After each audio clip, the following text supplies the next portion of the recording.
திருப்பாடல்கள் அதிகாரம் 80. நாட்டின் புதுவாழ்வுக்காக மன்றாடல். பாடகர் தலைவர்க்கு சான்று பகர் லீலி மலர் என்ற மெட்டு. ஆசாவின் புகழ்பா.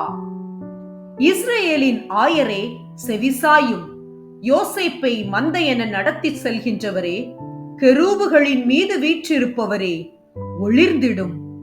எப்ராயிம், பென்யமீன், மனாசேயின் முன்னிலையில் உமது ஆற்றலை கிளர்ந்தலச் செய்து எம்மை மீட்க வாரும். கடவுளே, எங்களை முன்னைய நன்னிலைக்கு கொணர்ந்தருளும். எம்மை மீட்குமாறு உமது முகவொழியை காட்டியருளும்.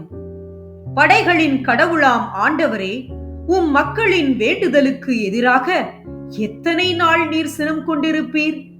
கண்ணீராம் உணவை அவர்கள் உண்ணச் செய்தீர், கண்ணீரை அவர்கள் பெருமளவு பருகச் செய்தீர். எங்கள் அண்டை நாட்டாருக்கு எங்களை சர்ச்சை பொருள் ஆக்கினீர். எங்கள் எதிரிகள் எம்மை ஏளனம் செய்தார்கள். படைகளின் கடவுளே, எங்களை முன்னைய நன்னிலைக்கு கொணர்ந்தருளும். எம்மை மீட்குமாறு உமது முகவொழியை காட்டியருளும்.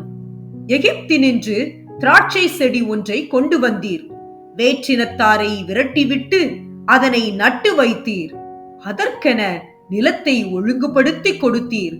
அது ஆழ வேரூன்றி நாட்டை நிரப்பியது.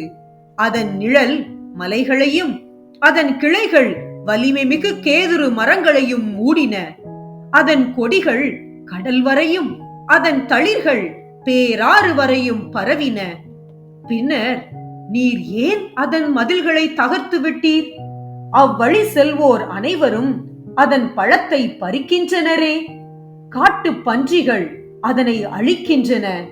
வயல்வெளி உயிரினங்கள் அதனை மேய்கின்றன. படைகளின் கடவுளே, மீண்டும் வாரும். விண்ணுலகினின்று கண்ணோக்கி பாரும். இந்த திராட்சை கொடி மீது பரிவு காட்டும். உமது வலக்கை நட்டு வைத்த கிளையை, உமக்கென நீர் வளர்த்த மகவை காத்தருளும். அவர்கள் அதற்கு தீ மூட்டினார்கள், அதை வெட்டி தள்ளிவிட்டார்கள். உமது முகத்தின் சினமிகு நோக்கினால் அவர்கள் அழிந்து போவார்களாக. உமது வலப்பக்கம் இருக்கும் மனிதரை உமது கை காப்பதாக. உமக்கென்றே நீர் உறுதி பெறச் செய்த மானிட மைந்தரை காப்பதாக.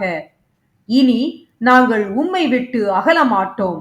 எமக்கு வாழ்வு அளித்தருளும். நாங்கள் உமது பெயரை தொழுவோம். படைகளின் கடவுளான ஆண்டவரே, எங்களை முன்னைய நன்னிலைக்கு கொணர்ந்தருளும். நாங்கள் விடுதலை பெறுமாறு உமது முகவொழியை காட்டியருளும்.